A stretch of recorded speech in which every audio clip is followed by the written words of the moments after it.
A'udzubillah, bismillah, alhamdulillah. Assalatu wassalamu ala rasulillah. Alhamdulillahilladzi asra bi'abdihi laylan minal masjidil harami ilal masjidil aqsa alladzi barakna hawlah. Assalatu wassalamu ala rasulillah sayyidina wa maulana Muhammad ibn Abdullah. Wala hawla wala quwwata illa billah. Asyhadu an la ilaha illallah wahdahu la syarika lah. Wa asyhadu anna sayyidina Muhammadan abduhu wa rasuluhu la nabiyya ba'dah.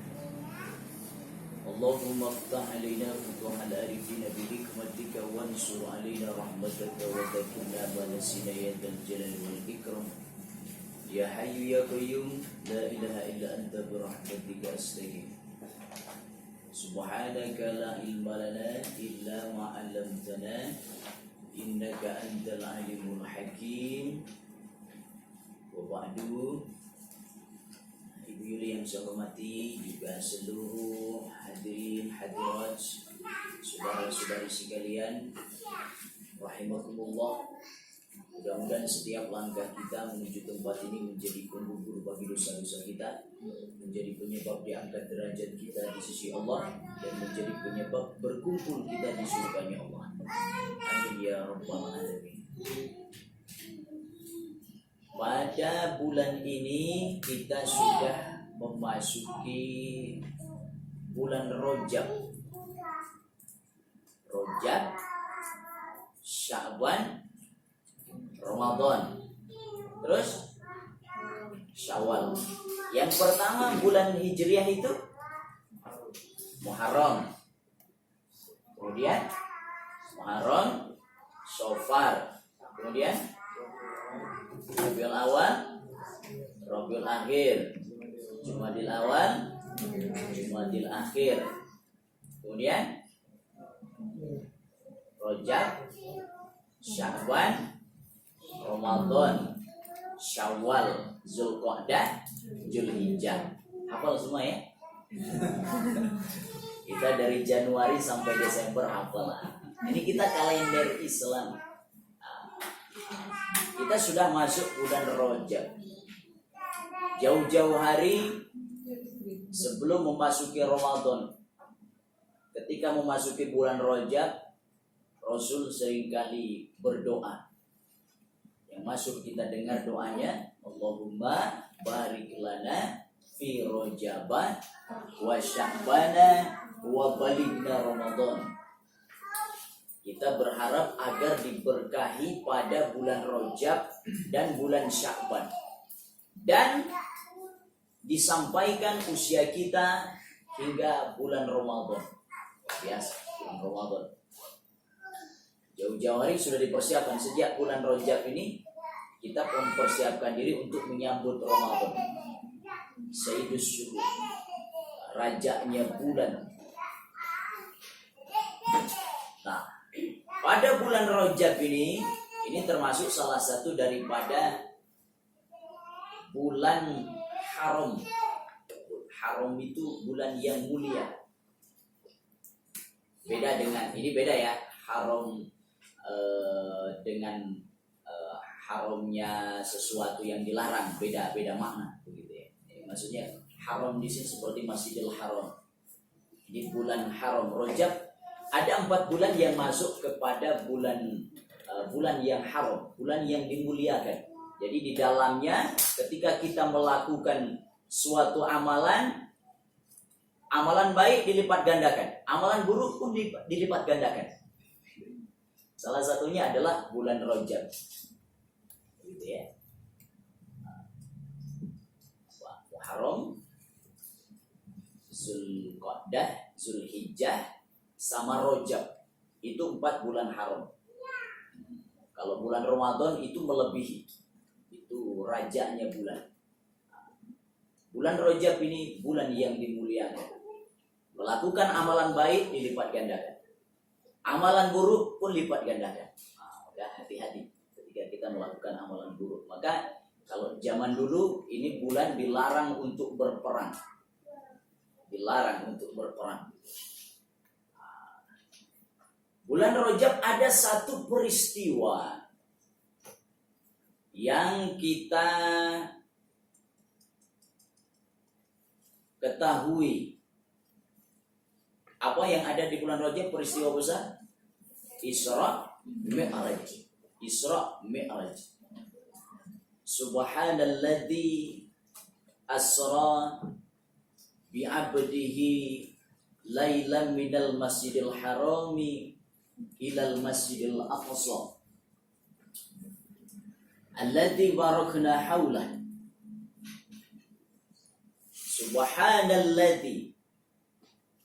Ini peristiwa Isra Mi'raj ini adalah satu peristiwa yang hanya bisa diterima dengan iman.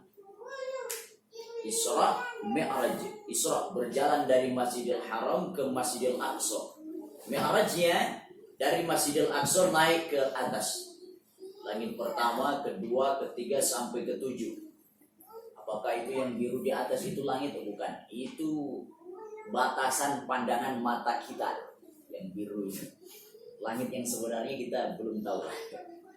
Langit pertama, kedua sampai ketujuh. Begitu ya. Ditemani oleh siapa? Malaikat Jibril. Pakai kendaraan apa? Yang sering kita tahu burung, barkun, secepat kilat, lek. Begitu ya. Berjalan Masjidil Haram, Masjidil Aqsa, Isra. Mi'rajnya naiknya, jadi Isra itu berjalan, Mi'raj naik. Ditemani oleh Malaikat Jibril. Banyak sekali hal yang nampak oleh beliau pada peristiwa Isra Mi'raj itu. Di antaranya beliau diperlihatkan ada panggilan dari arah sebelah kanan. Muhammad, Muhammad. Dari sebelah kiri ada panggilan juga. Tapi Rasul tetap melesat. Lalu berjumpa dengan seorang wanita yang pakai pakaian ginding kalau bahasa Sundanya itu. Wah, serba mewah. Panggilan kanan tadi adalah Yahudi. Panggilan dari arah sebelah kiri itu Nasrani. Kalau Nabi nengok, habis umatnya ikut Yahudi. Kalau Nabi nengok panggilan yang sebelah kiri, maka habis umatnya ikut Nasrani semuanya. Lalu wanita yang sudah tua renta tapi pakai pakaian yang mewah, siapa itu? Dunia.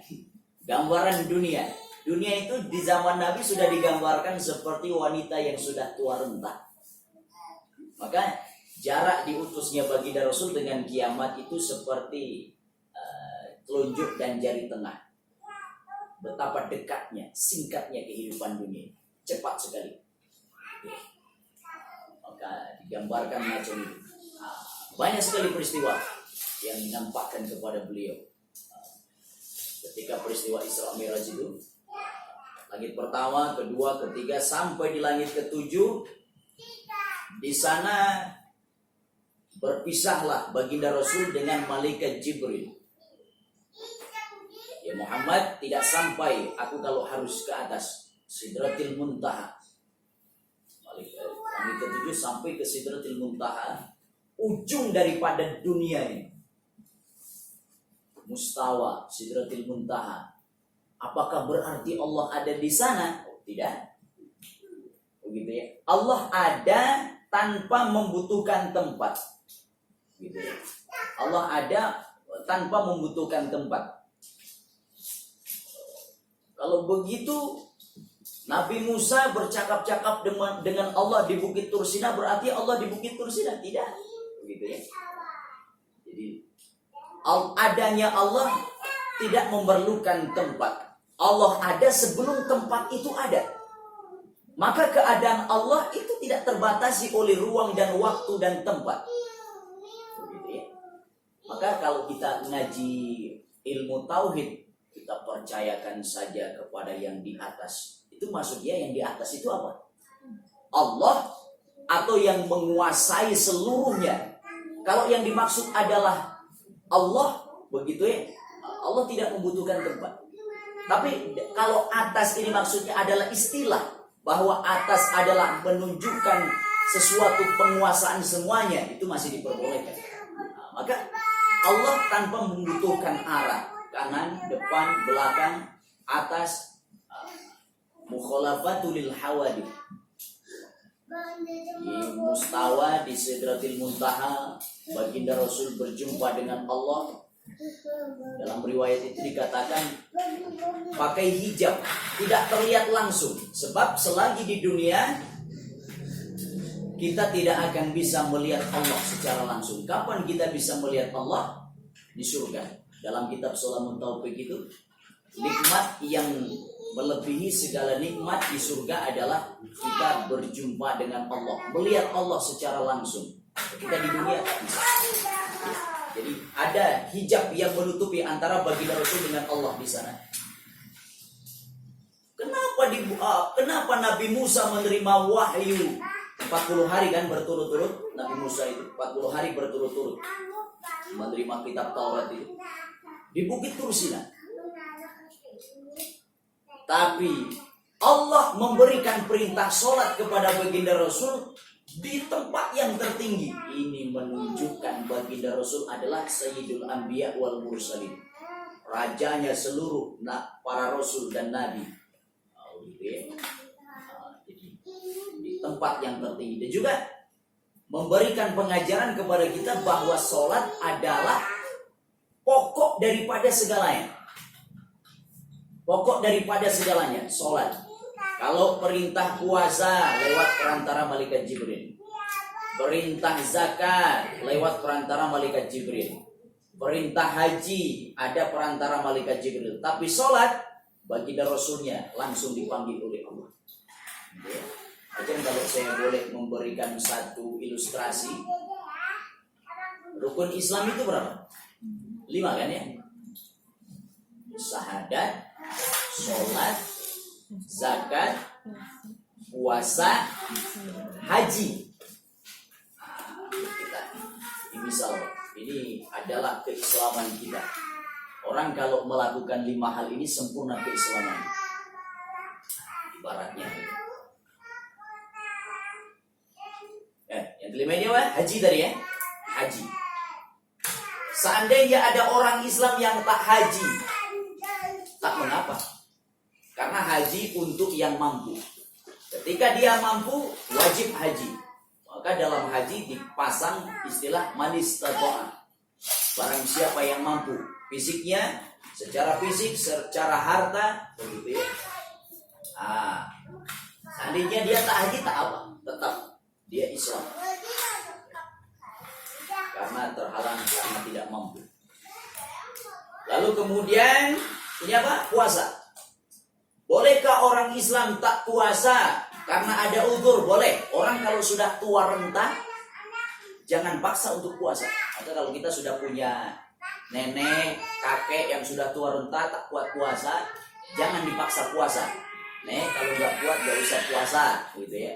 Bayar fidyah, diganti pakai fidyah, gitu ya. Kalau dia tak mampu puasa karena ada uzur, boleh tak puasa. Tetap keislamannya terjaga.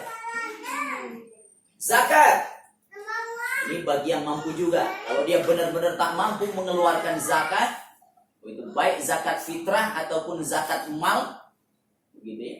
Zakat fitrah dia nggak mampu karena saking miskinnya, maka dizakatin. Dia nggak mampu mengeluarkan zakat mal karena hartanya tidak mencapai haul dan nisabnya, tak apa, gitu ya. Tetap keislamannya terjaga. Tapi bayangkan kalau dia meninggalkan sholat, ditinggalkan sholat, lepaslah keislamannya, gitu ya. Jadi penjaga syahadat sholat dua hal. Kalau ini dilepas, ditinggalkanlah sholat, lepas keislamannya. As-sholatu imaduddin. Faman aqamaha faqad aqamadin, wa man tarakaha faqad hadamadin. Salat adalah tiang agama. Barang siapa melaksanakan salat berarti dia mendirikan agamanya. Barang siapa yang meninggalkan sholat berarti dia merobohkan agama. Tempatkan di sebagai pokok daripada keislaman, yaitu sholat, syahadat, sholat 2 hal ini. Yang lainnya melengkapi. Saudaraku sekalian yang Allah muliakan, kembali ke awal. Ini peristiwa Isra Mi'raj adalah peristiwa yang hanya bisa diterima dengan iman. Akal kita kekecilan. Kalau bahasa Sundanya, hente mejehna. Akal kita kekecilan, hente mejehna. Nggak akan muat untuk menerima peristiwa sebesar Isra Mi'raj ini. Perjalanannya sangat jauh, waktu tempuhnya sangat singkat. Haram ke Aqsa itu alam nasud, alam indrawi. Manusia bisa tembus. Aqsa sampai langit ke-7 itu alam malakut, alamnya malaikat. Manusia susah menembusnya, tidak bisa. Langit ke-7 sampai ke Sidratil Muntaha itu alam laut, alam ketuhanan. Begitu ya. Hanya Allah dan makhluk tertentu yang bisa menembusnya. Maka malaikat Jibril tak bisa. Hanya baginda Rasul yang diberi kemampuan untuk sampai ke sana. 3 alam tembus waktunya sepertiga malam. Waktunya berapa?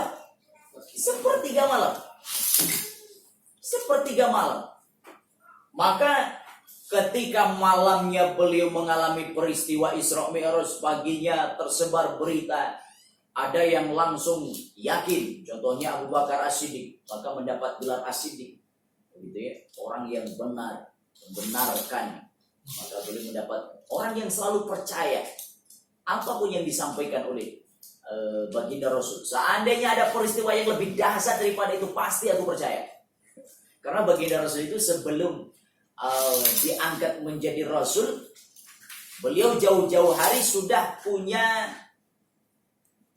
citra yang baik, sudah punya citra diri yang baik, sudah punya modal yang baik. Apa modal beliau? Al-Amin, orang yang dapat dipercaya. Siapa yang memberi gelar Al-Amin, orang yang dapat dipercaya? Orang kafir Quraisy. Tapi ketika baginda Rasul mendapat wahyu, diperintahkan untuk menyampaikan risalah, maka mereka mulai, begitu ya, mereka tidak mau diganggu adat istiadat mereka. Sebenarnya mereka percaya, cuma karena gengsi bahwa Islam itu adalah agama yang kalau dia masuk Islam maka dia akan terebut kekuasaannya dan lain sebagainya. Mereka gengsi kalau masuk Islam. Malamnya mendapat peristiwa Isra Mi'raj, pagi-paginya tersebar berita, Abu Bakar As-Siddiq percaya. Ada yang murtad, ada yang setengah-setengah antara percaya dan tidak, ada yang sama sekali tidak percaya. Abu Jahal, Abu Lahab dipanggil, ya Muhammad, katanya semalam kau Isra Mi'raj, perjalanan dari Masjidil Haram ke Masjidil Aqsa, Mekah, Palestina, itu zaman dulu belum ada mobil, belum ada pesawat, itu pakai onta, perjalanan 3 bulan. Perjalanan kurang lebih 3 bulan pakai onta. Dari Masjidil Haram ke Masjidil Aqsa, Mekah, Palestina. Maka ketika mendengar berita itu, Abu Jahal, Abu Lahab gak percaya. Ya Muhammad, apakah benar kau semalam Isra Mi'raj? Benar wahai paman. Coba kau angkat kaki kananmu, diangkat oleh Rasul.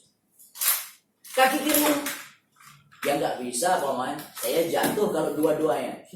Kamu bohong, katanya kamu Isra Mi'raj, begitu ya. Masjidil Haram ke Masjidil Aqsa sampai ke Sidratil Muntaha. Wahai paman, aku tidak sendiri, aku diperjalankan oleh Allah. Maka subhanalladzi asra, ini tidak berjalan sendiri. Maha suci Allah yang memperjalankan hambanya. Kalau Allah memperjalankan berarti baginda Rasul tidak sendiri. Yang memperjalankan hambanya. Maka diawali dengan kalimat tasbih. Ini adalah sebagai tameng, benteng, bahwa kemahasucian Allah ini sebagai benteng. Sebab ada orang yang akan mendustai ini. Maha suci Allah yang bebas dari segala macam sifat kekurangan, bahwa peristiwa Isra Mi'raj itu benar-benar terjadi. Benar-benar terjadi. Ada yang mengatakan Isra Mi'raj itu baginda Rasul hanya ruhnya saja. Satu pendapat. Ada yang mengatakan peristiwa Isra Mi'raj itu baginda Rasul hanya jasadnya saja.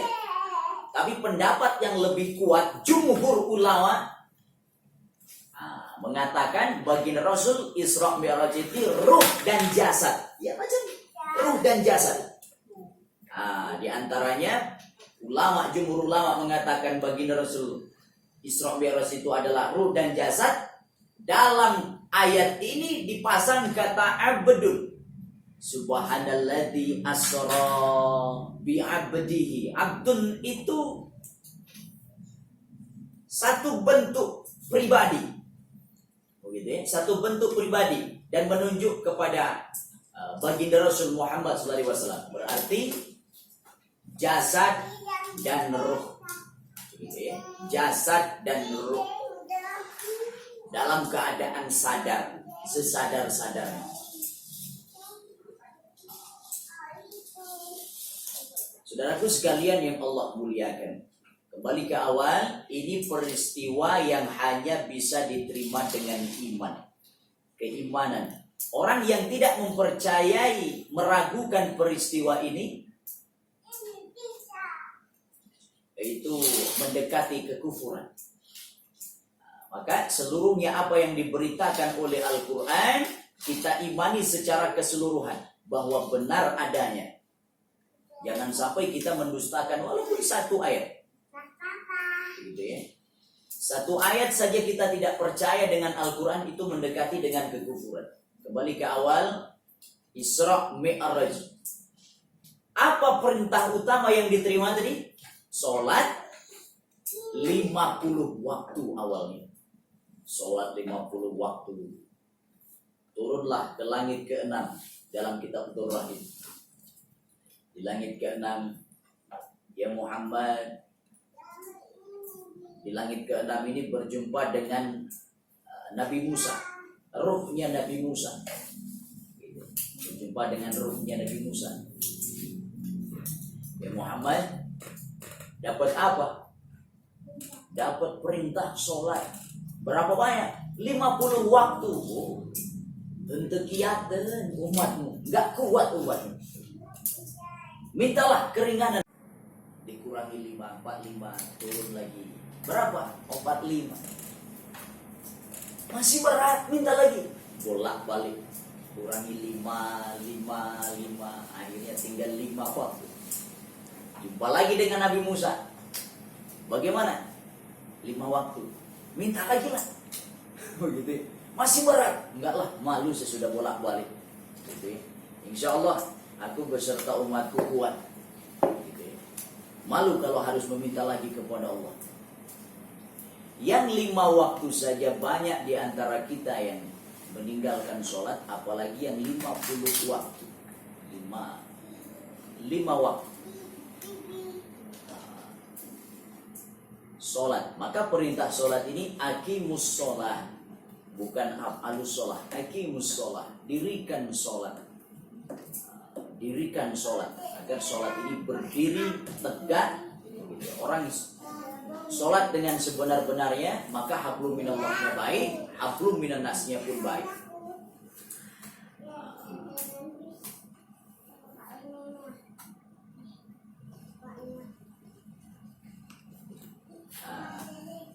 Nah ini dia tadaburnya.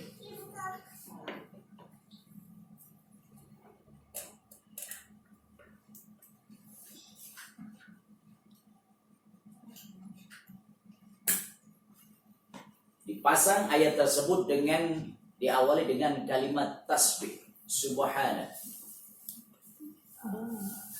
Maka ketika kita Melihat sesuatu yang menakjubkan, seringkali kita pakai subhanallah atau masya Allah. Jadi bisa pakai subhanallah, bisa pakai masya Allah. Nah, kalau mengacu kepada ayat ini subhanallah, peristiwa Isra Mi'raj, peristiwa yang begitu dahsyat, menakjubkan, maka Allah mengawali ayat ini dengan subhana, maha suci Allah. Maka kaget, astagfirullah. Kemudian kita melihat sesuatu yang menakjubkan, subhanallah atau masya Allah wa tabarakallah. Kita kemudian mendengar sesuatu musibah, innalillah, mendengar bersin. Apa bersin? Hah? Yang bersihnya alhamdulillah, yang mendengarkan yarhamukallah. Terus dijawab lagi yahdikumullah. Lanjutnya ya sudahlah, jangan dilanjutkan. Baik, saudaraku sekalian yang Allah muliakan. Ini peristiwa sekali lagi yang hanya bisa diterima dengan keimanan. Otak kita kekecilan untuk menerima peristiwa sebesar Isra Mi'raj. Perjalanannya sangat jauh, waktu tempuhnya sangat singkat, dan kita yakini bahwa peristiwa ini benar-benar terjadi. Jasad beserta ruh, begitu ya. Baginda Rasul di Isra dan di Mi'rajkan secara sadar, sesadar-sadarnya. Saudaraku sekalian yang Allah muliakan, perintah penting yang diterima dari peristiwa Isra Mi'raj adalah sholat yang asalnya 50 waktu menjadi 5 waktu. Maka sholat ini adalah sangat penting untuk menyempurnakan sendi-sendi keislaman kita. Baginda Rasul bersabda, "Man taroka sholatan wahidatan kitabasmuhu ala babin nar, fulanu bin fulan la budalahu min dukhulina." Barang siapa meninggalkan satu saja sholat fardu dengan sengaja, maka nama orang tersebut ditulis pada pintu neraka. Mau tidak mau, dia harus masuk neraka terlebih dahulu. Satu sholat fardu dengan sengaja. Saudaraku sekalian, kemudian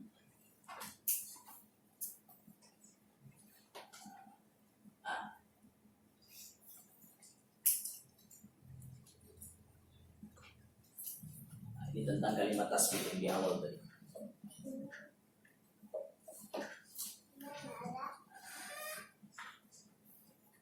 Kenapa diawali dengan kalimat tasbih? Betapa agungnya kalimat tasbih.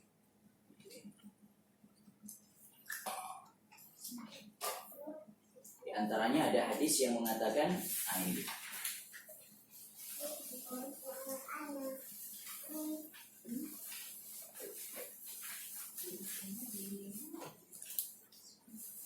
Man qala subhanallahi wa bihamdi fi yawmin mi'ata marratin fattat khotoyahu wa in kanat misla zabadil bahri. Siapa yang mengucapkan subhanallah wa bihamdihi sebanyak 100 kali, maka dihapuskan segala kesalahan dosanya walaupun sebanyak buih di laut. Kan di hadis yang di atasnya itu, hadis riwayat Muslim, wa subhanallahi walhamdulillahi tamla'ani atau tamla'u ma bainas samawati wal ardh. Kalimat subhanallah, alhamdulillah memenuhi antara langit dan bumi. Atau dalam hadis lain dikatakan ada dua kalimat, ada kalimat yang ringan di lisan, ada kalimat yang ringan di lisan tapi berat pada timbangan amal. Di antaranya subhanallah iladzim, subhanallah wa bihamdi, kalimat tasbih. Jadi diawali ayat tentang Isra Mi'raj ini dengan kalimat tasbih, menggambarkan betapa besarnya gitu ya, yang terkandung dari kalimat tasbih ini. Baik, sampai sini dulu. Sebelum saya lanjutkan, barangkali ada pertanyaan. Saya persilakan.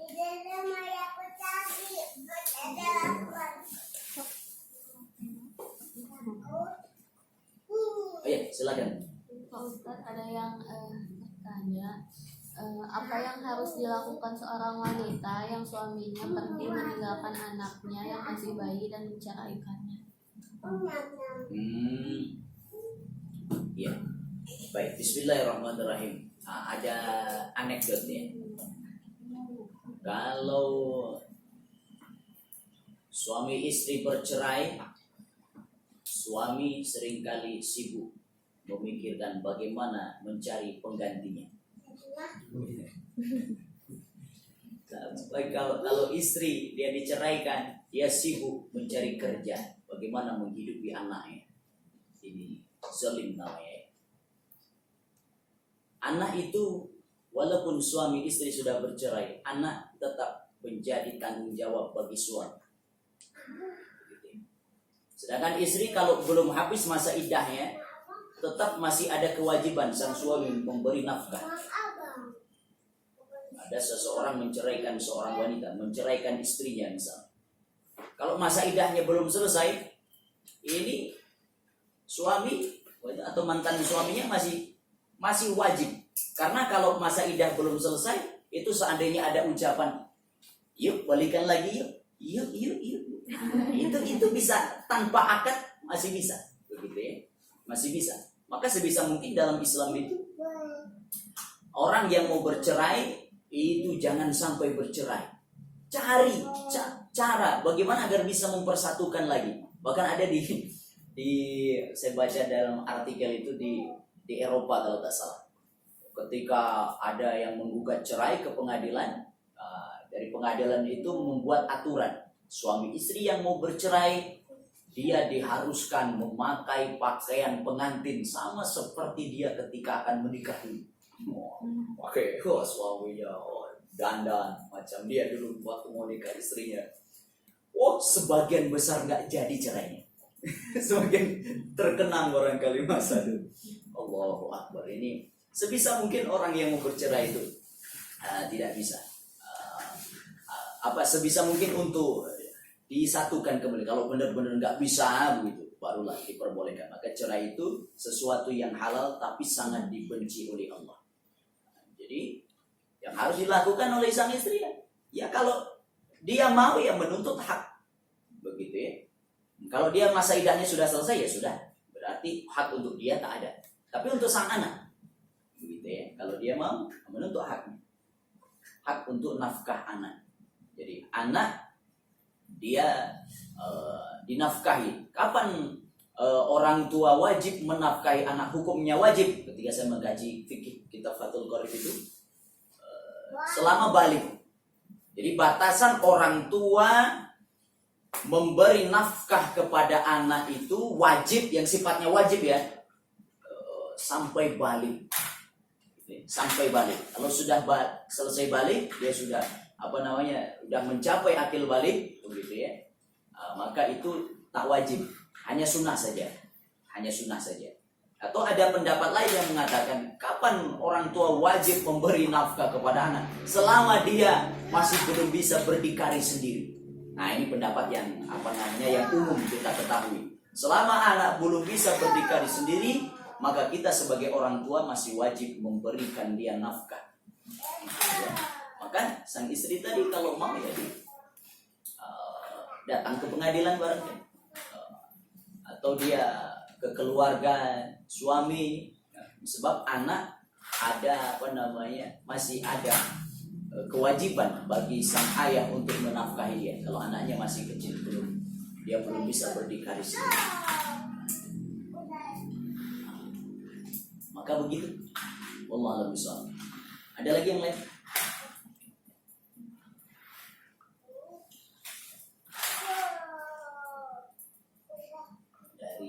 Kan?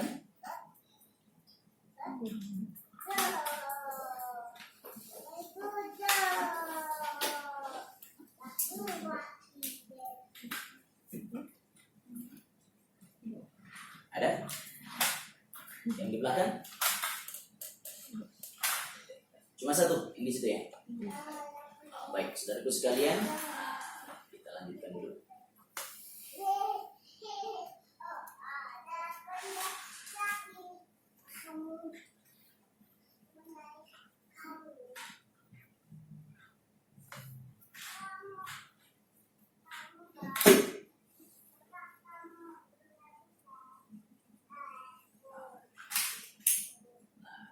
Asra tadi ya, subhana kalimat tasbih. Kemudian asra'nya. Perjalanan tersebut dilakukan oleh satu pihak, Allah terhadap pihak lain, yaitu baginda Rasul. Jadi baginda Rasul tidak berjalan sendiri. Kemudian ada isyarat bimbingan taufik dari Allah. Jadi baginda Rasul tidak dilepas begitu saja. Tidak dilepas begitu saja. Sebab secara ilmiah kalau kita kaji ilmu fisika gitu ya, itu kan kecepatan cahaya. Kalau itu tanpa ada pihak yang menolong, tanpa taufik Allah begitu ya, nah, itu tak ada yang bisa, hanya baginda Rasul dengan bimbingan Allah. Nah, itu kecepatan cahaya luar biasa. 3 alam tembus, waktunya hanya sepertiga malam, cepat luar biasa. Perjalanan ini bukan atas kehendak Nabi, semuanya dikaitkan dengan kekuasaan Allah. Kalau Allah mau, apapun bisa terjadi. Bi'abdihi, nah, di sini dikata abdun, hamba sahaya. Ini secara makna umum, abdun. Kenapa baginda Rasul ini dipasang kata abdun di sini? Subhanalladzi asra bi 'abdihi. Kenapa tidak langsung bi Muhammadin? Kenapa sih tidak langsung bi Muhammadin, pakai abdun segala, bi 'abdihi gitu. Ini untuk menjelaskan kepada kita bahwa baginda Rasul ini adalah benar-benar hamba Allah. Gitu ya. Nah, baginda Rasul adalah benar-benar hamba Allah. Kalau kita kan kualitas kehambaannya masih dipertanyakan, masih kaleng-kaleng kalau bahasa kita, masih kaleng-kaleng lah. Jadi, tapi baginda Rasul ini kualitas hamba Allahnya sudah benar-benar teruji dan terbukti. Maka sebelum peristiwa Isra Mi'raj ini terjadi, baginda Rasul mengalami yang namanya amul huzn, tahun kesedihan. Pada tahun itu baginda Rasul ditinggalkan oleh 2 orang yang sangat berjasa menolong beliau dalam berdakwah. Siapa? Abu Thalib dan Sayyidah Khadijah, paman beliau dan istri beliau, meninggal dalam waktu yang berdekatan. Dalam waktu yang berdekatan. Sedih sekali baginda Rasul. Manusiawi memang, ditinggalkan oleh orang yang dicintai, banyak membantu. Maka peristiwa Isra Mi'raj ini, kalau ibarat kita adalah rekreasi. Kita rekreasinya barangkali ke kebun binatang, baginda Rasul rekreasinya luar biasa lewat peristiwa Isra Mi'raj. Abdul Muhammad itu hambaku, benar-benar hamba Allah. Kita mengakui, ya Allah, aku hambamu. Lalu apakah Allah mengakui? Iya ya, itu belum. Ya Allah, aku hambamu. Iya ya, belum. Itu belum tentu. Belum tentu diakui. Ngaku itu boleh dan gratis. Apa diakui itu yang belum tentu. Tapi ini menggambarkan, menegaskan kepada kita bahwa baginda Rasul adalah benar-benar hamba Allah. Dicaci maki, dikucilkan, diboikot baginda Rasul. Tapi tidak mengurangi begitu tingkat keimanan, tidak mengurangi tingkat kesyukuran beliau, begitu ya. Pantang berputus asa. Kita kan baru dikasih sakit gigi saja, padahal sakit gigi barangkali dalam setahun barangkali cuma beberapa kali. Coba kalau kita banding-banding antara sehat dan sakit, banyakkan mana kita ini? Banyak sehat. Tapi ketika kita sehat, jarang orang ketika dikasih sehat, alhamdulillah, alhamdulillah, alhamdulillah. Jarang ya, jarang. Terus alhamdulillah. Tapi ketika dikasih sakit, seringkali keluhan itu terus keluar, seringkali. Padahal antara kesakitan dan kesehatan seringkali banyak sehat. Baginda Rasul ini kehambaannya benar-benar teruji dan terbukti. Gitu ya. Bagaimanapun baginda Rasul dilontari batu, dihina, dicaci maki, difitnah, tidak menyurutkan beliau. Bahkan ada tawaran dari orang kafir Quraisy. Ya Muhammad, kalau kau ingin menjadi raja kami, aku jadikan raja. Kalau yang kau cari adalah harta benda, kami akan kumpulkan seluruh harta benda orang Mekah ini, aku kasihkan semua kepadamu. Gitu ya. Asalkan engkau berhenti dari dakwah ini. Jangan kau kenalkan Tuhan kepadaku. Kepada kami. Apa kata beliau? Seandainya bulan ditempatkan di tangan kananku, matahari di tangan kiriku, gitu ya, terbakar misalnya, maka aku tidak akan berhenti dari dakwah, dari mengajak kepada kebaikan ini. Bayangkan kalau baginda Rasul putus asa, dicaci maki, mudah baperan, gitu ya. Mudah baper, kita kesentil sedikit baper. Baginda Rasul tak ada dalam kamus baginda Rasul baper, itu tak ada. Gitu ya. Maka hamba yang profesional. Maka kalau kata orang bijak itu, seorang manusia yang masih terpengaruh oleh caci maki dan pujian, dia masih terpengaruh. Ketika dicaci maki, dia tumbang. Dipuji, dia terbang, sombong. Itu hamba yang masih amatiran. Masih amatir, belum kelas profesional. Tapi baginda Rasul, pujian, cacian tidak mempengaruhi beliau. Dipuji tak sombong, tak membuat beliau terbang ke awang-awang. Dalam arti enggak sombong. Jadi caci maki pun beliau tidak tumbang, begitu ya. Ini luar biasa kualitas kehambaannya. Maka beliau diangkat ke tempat yang tertinggi, begitu ya. Di Isra dan di Mi'rajkan, dibawa ke tempat yang tertinggi. Bahkan baginda Rasul adalah, kalau dalam kitab Daqaiqul Akhbar itu, Nur Muhammad. Baginda Rasul itu Rasul paling terakhir. Rasul paling terakhir. Tapi sebenarnya beliau nurnya sudah diciptakan awal, sebelum semuanya. Gak ada satu hadis, laulaka lama khalaqtul aflak. Seandainya aku tidak menciptakanmu, Nur Muhammad, gitu ya, maka aku tidak akan menciptakan seluruh alam dan seisinya. Baginda Rasul itu nurnya sudah diciptakan sebelum semuanya, sebelum alam semesta, sebelum apapun diciptakan, sebelum malaikat diciptakan. Tapi nur baginda Rasul ini sudah diciptakan di awal-awal. Asal dari kalau kita kaji kitab Daqaiqul Akhbar. Wallahu a'lam bishawab. Baik, sampai sini ada pertanyaan?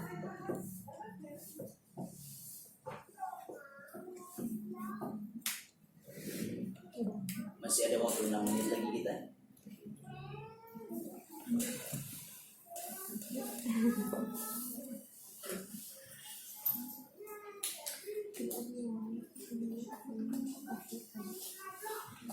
Oh iya, silakan Bapak.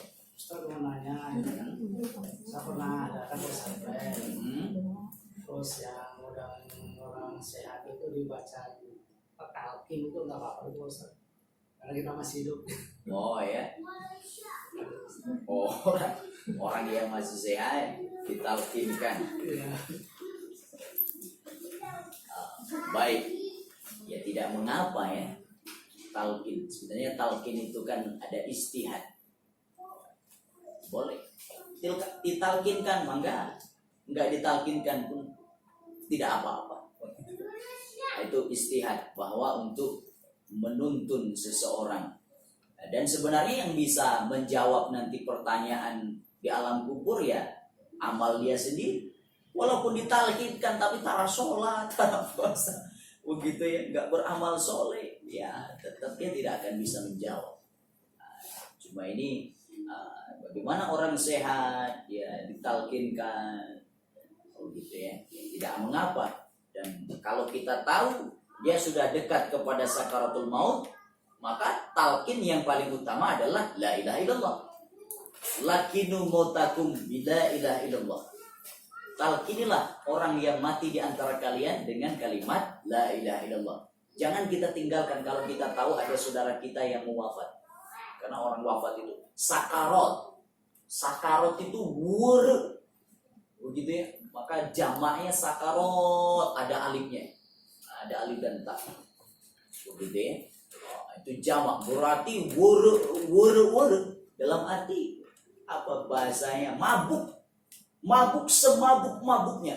Bayangkan orang mabuk itu kan kesadarannya di bawah alam sadar. Dalam artian kalau apa yang sering dia lakukan itu yang bisa dia lakukan. Maka ada orang yang ketika sakarat yang dia sebut duit. Ada guru saya cerita itu di rumah sakit, dengar orang itu sakarat itu duit. Rupanya dia rentenir. Rentenir nih. Yang disebut ketika sakarat itu duit. Jadi ketika sakarat itu apa yang sering dia lakukan di dunia itu yang nampak. Apa yang sering dia dengar di dunia itu yang terdengar. Gitu ya, sakarat. Maka perlu kita bimbing dia. La ilaha illallah. Ya kita bermohonlah pada Allah agar kita bisa wafat di tempat saat ya. Ada saya dapat satu info gitu, satu saat ada seseorang sedang sekarat. Ada seseorang sedang sekarat. Tapi ini karena ini apa namanya? Keluarga si yang sedang sekarat ini tidak diperbolehkan untuk masuk ke rumah sakit ini, di tempat di kamar di rumah sakit ini. Tapi memaksa dia. Akhirnya didobrak, ternyata di telinganya ini dipasang headset, didengarkan ucapan haleluya. Rupanya itu di rumah sakit non muslim.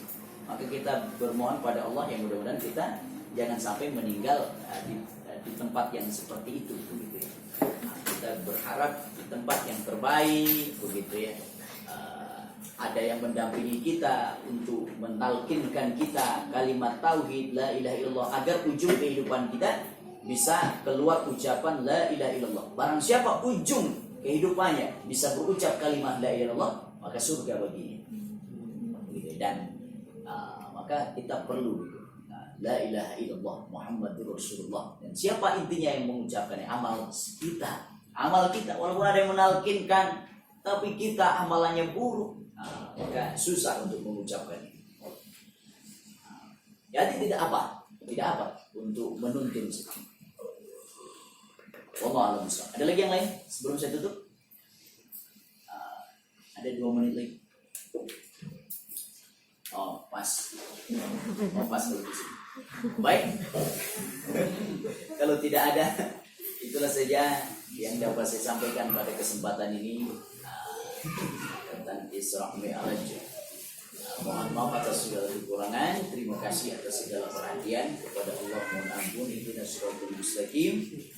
Subhanakallahumma wa bihamdika asyhadu an la ilaha illa anta astaghfiruka wa atubu ilaik. Wassalamualaikum warahmatullahi wabarakatuh.